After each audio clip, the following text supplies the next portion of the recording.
बिस्मिल्लाहिर्रहमानिर्रहीम। अस्सलाम वालेकुम। मैं तैमूर कुरैशी आपका ऑनलाइन ट्यूटर आज की 26वीं क्लास में आपसे मुखातिब हूँ। आज इंशाल्लाह हम ड्रॉप शिपिंग के हवाले से सीखेंगे कि किस तरीके से हम ड्रॉप शिपिंग कर सकते हैं, ये बुनियादी तौर पे कंसेप्ट होता क्या है। इसके अलावा हम ड्रॉप शिपिंग करते हुए किस तरीके से अर्निंग कर सकते हैं, ये सारी डिटेल्स इंशाल्लाह आज की क्लास में आएंगी। इसके अलावा कौन कौन सी चीज़ें, कौन कौन सी रिक्वायरमेंट्स होती हैं जो हमें फॉलो अप करनी होती हैं, और क्लास के सेकंड हिस्से के अंदर हम देखेंगे कि किस तरीके से हम पेमेंट मेथड सेट कर सकते हैं। मतलब जिस टू चेकआउट एक बड़ा ज़बरदस्त पेमेंट मेथड है जिससे आप इंटरनेशनली पेमेंट ले सकते हैं और उसके बाद आपके अकाउंट में वो आ जाती हैं। तो ये सारा प्रोसेस हमने देखना है। मैं अपनी सारी जो डिटेल्स हैं वो इस वीडियो तक के एंड तक शेयर करूँगा, तो आपने वीडियो एंड तक देखनी है। तो चलिए स्टार्ट करते हैं जी। तो ड्रॉप शिपिंग बेसिकली ये ऐसा बिज़नेस है जिसके अंदर हम बग़ैर कोई चीज़ ख़रीदे उसको सेल करते हैं। वैसे तो आम तौर पे हमें जब कोई बिज़नेस कर रहे होते हैं तो चीज़ें ख़रीद के उसके बाद उसको कोई स्टोर करके स्टॉक रखना पड़ता है, लेकिन ड्रॉप शिपिंग के अंदर हम किसी और की प्रोडक्ट्स लेकर उसको अपने स्टोर पे लगा देते हैं, और उसके बाद जब कस्टमर हमें ऑर्डर करता है तो हम वो वाला जो ऑर्डर है उस कंपनी को दे देते हैं और वो कंपनी उसको डायरेक्ट वो चीज़ भेज देती है। उसके बाद जो हमारा प्रॉफिट है वो हमें मिल जाता है। तो ये देखने में काफ़ी आसान है, लेकिन इतना भी आसान नहीं है। आगे चल के आपको इसकी समझ आएगी। इसके ये बाकी किस्मों के मुकाबले में बेशक आसान है। इसमें कस्टमर से हम ऑर्डर लेते हैं और थर्ड पार्टी से अरेंज करवाते हुए इसे भिजवा देते हैं। इसके मुकाबले में अभी पिछली क्लासेस के अंदर हमने POD सीखा था, प्रिंट ऑन डिमांड सर्विस। उसके अंदर भी प्रोडक्ट्स दूसरे स्टोर्स की होती हैं, लेकिन उसके ऊपर हमारी हम डिज़ाइनिंग करके उनको दे रहे होते हैं। लेकिन इसमें ड्रॉप शिपिंग के अंदर ऐसी कोई डिज़ाइनिंग नहीं करनी होती, सेम एज़ इट इज़ जो प्रोडक्ट होती है वो हम उनको सेल कर रहे होते हैं। तो जिस तरीके से मिसाल देता हूँ जी, एटसे है एक वहाँ प्लेटफॉर्म, वहाँ से आप कोई प्रोडक्ट अपने स्टोर पे लगाएंगे। अब वो जब एटसे की कोई चीज़ हमारे कस्टमर हमसे लेगा तो हम एटसे वालों को बताएंगे, और वो हमारे बिहाफ जो कस्टमर के बिहाफ पे वो चीज़ ऑर्डर करेंगे हम, और वो कस्टमर तक पहुँच जाएगी। उसके बाद एटसे से हम वो पैसे ले लेंगे। तो बिल्कुल सादा सा इसका मॉडल है।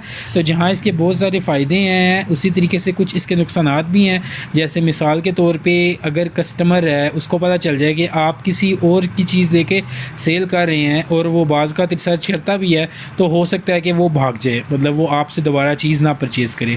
या इसके अलावा अगर उसको कहीं और से चीज़ सस्ती मिल रही है तो वो वहाँ पे भी जा सकता है। तो ये इसके कुछ नुकसानात भी हैं। जहाँ फ़ायदे हैं, आसान है, वहीं पे ये कुछ इसके कॉन्स भी हैं। अच्छा जी, अब ये कौन सी हम प्रोडक्ट्स इसमें ड्रॉप शिपिंग की चुनें। तो सबसे पहले तो हमने अपनी फ़ील्ड चुननी होती है। मतलब जैसे हम कौन सी चीज़ों की ड्रॉप शिपिंग करना चाह रहे हैं, जैसे क्लोथिस की, इलेक्ट्रॉनिक्स की, या फिर किस चीज़ की करना चाह रहे हैं। उसके बाद फिर हमने प्रोडक्ट्स और ब्रांड चुनने हैं, लेकिन ऐसी चुननी है जो कि बहुत ज़्यादा फेमस ना हो, और लेकिन और साथ साथ ये भी है कि वो फेक भी ना हो, मतलब हों ओरिजिनल चीज़ें, लेकिन कोई बहुत बड़ा ब्रांड नहीं होना चाहिए, क्योंकि वो ज़ाहिर सी बात है लोग उसको फ़ौरन से सर्च कर लेंगे। ई-कॉम हंट एक साइट है, पिछले लेक्चर से हमने ये देखी थी।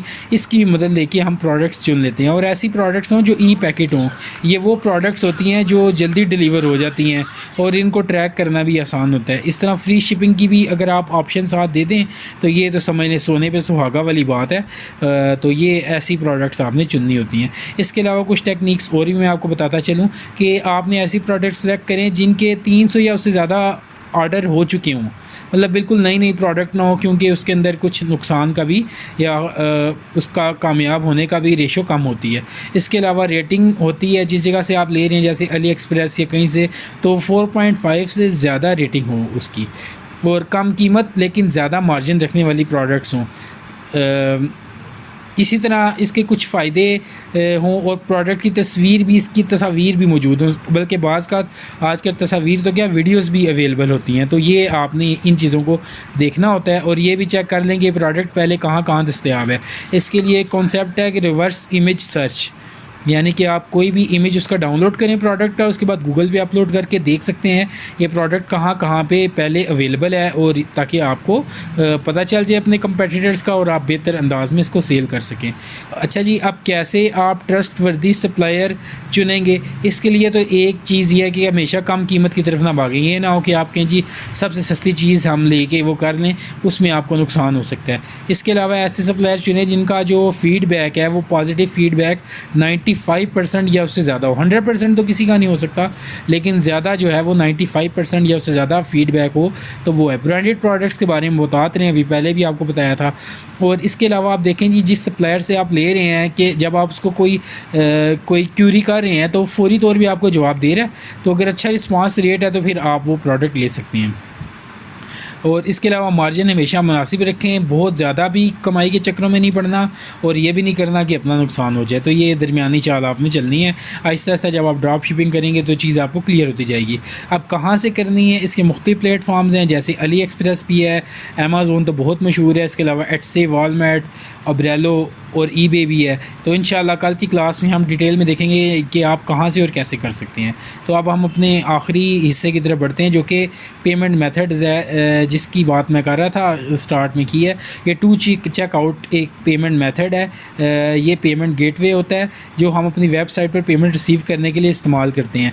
बड़ी बड़ी कंपनीज इसको इस्तेमाल करती हैं। इसके ज़रिए पेपाल और क्रेडिट कार्ड दोनों तरीक़ों से आप पेमेंट रिसीव कर सकते हैं। मतलब अगर आप कस्टमर पेपाल या क्रेडिट कार्ड से पेमेंट करना चाह रहे हो तो कर सकते हैं, जिसके बाद वो हमें पेमेंट करेगा और हम अपने टू चेकआउट से अपने बैंक अकाउंट में या पाइनियर में भेज सकते हैं और हमें वो पैसे मिल जाएंगे। अब इसको अप्रूव कैसे करवाना है, तो इसको अप्रूव करवाने के लिए आपको जो है काफ़ी कुछ करना पड़ता है। पहले तो साइन अप करना है आपने उसी वेबसाइट पे।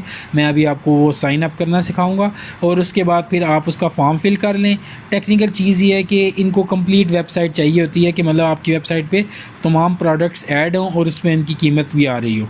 इसके अलावा भी इनकी कुछ शराइत हैं, जैसे प्रोडक्ट की तस्वीर अपडेटेड हों, डिस्क्रिप्शन भी अपडेटेड लिखी हो, आउटडेटेड नहीं होनी चाहिए, प्रोडक्ट तस्वीर में किसी मशहूर मॉडल सेलिब्रिटी की तस्वीर ना हो। इसके अलावा वेबसाइट पर पॉलिसी पेजेस, खासकर रिटर्न पॉलिसी में हमारा एड्रेस होना चाहिए। वेबसाइट के फुटर में भी एड्रेस होना चाहिए जो कि रिटर्न पॉलिसी में भी सेम हो।